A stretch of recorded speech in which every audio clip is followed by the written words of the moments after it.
2 अगस्त 2024 शुक्रवार। पहला पाठ यिर्मयाह का ग्रंथ अध्याय 26 पद संख्या 1 से 9। योसिय्याह के पुत्र यूदा के राजा यहोयाकीम के शासनकाल के प्रारंभ में यिर्मयाह को प्रभु की यह वाणी सुनाई पड़ी।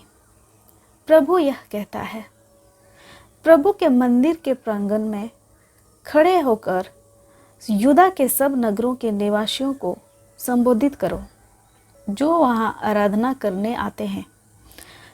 जो कुछ मैं तुम्हें बताऊंगा यह सब उन्हें सुनाओगे, एक शब्द भी नहीं छोड़ोगे।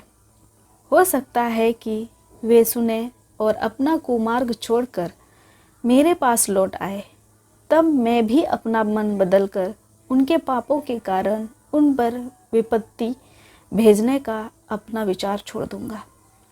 इसलिए उनसे कहो, प्रभु यह कहता है, यदि तुम लोग मेरी बात नहीं सुनोगे और उस संहिता का पालन नहीं करोगे जिसे मैंने तुमको दिया है, यदि तुम मेरे सेवकों की उन नबियों की बात नहीं सुनोगे जिन्हें मैं व्यर्थ ही तुम्हारे पास भेजता रहा, तब मैं इस मंदिर के साथ वही करूँगा जो मैंने सीलों के साथ किया, और मैं इस नगर को पृथ्वी के राष्ट्रों की दृष्टि में अभिशाप की वस्तु बना दूंगा।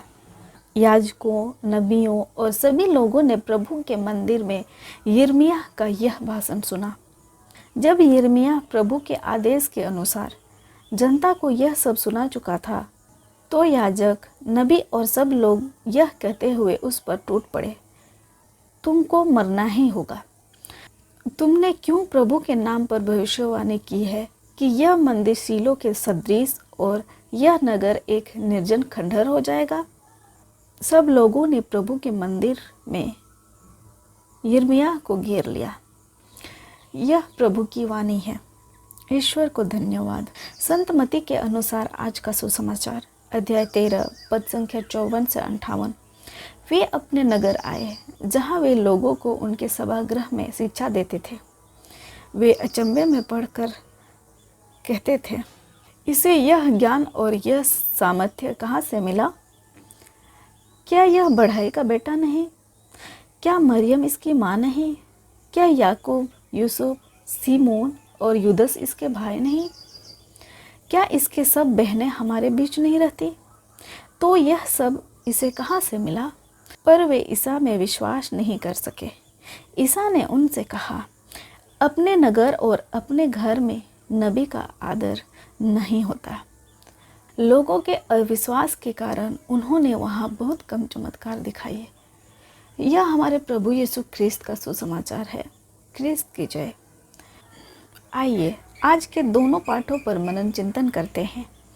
प्रभु यीशु ईश्वर है। अपने देह धारण के द्वारा वे सभी बातों में हमारे जैसे बन गए।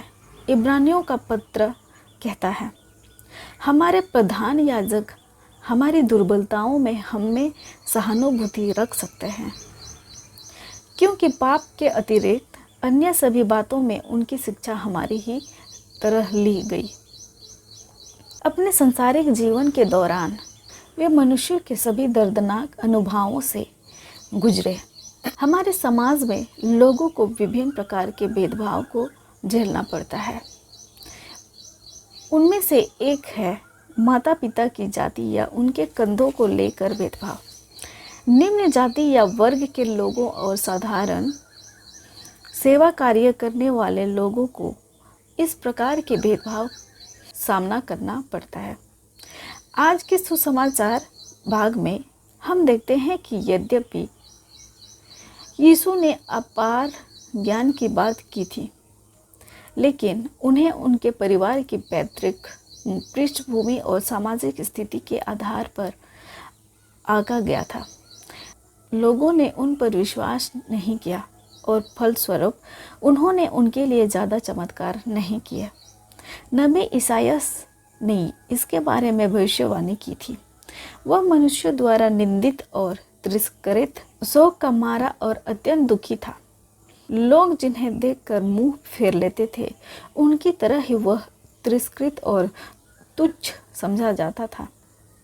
आप इसके बारे में यशायाह के ग्रंथ पे पढ़ सकते हैं। अध्याय 13 पद संख्या 3 पे लिखा हुआ है, हमारा समाज उन लोगों के प्रति निर्दयी है जो निम्न सामाजिक स्थिति के हैं। हम में से कई लोग शारीरिक, मानसिक या मनोवैज्ञानिक रूप से पीड़ित लोगों के प्रति कठोर मनोभाव अपनाते हैं। आइए हम हर जगह अच्छाई और सच्चाई को पहचानने और स्वीकार करने के लिए अपने मन और हृदय को खुले रखना सीखें।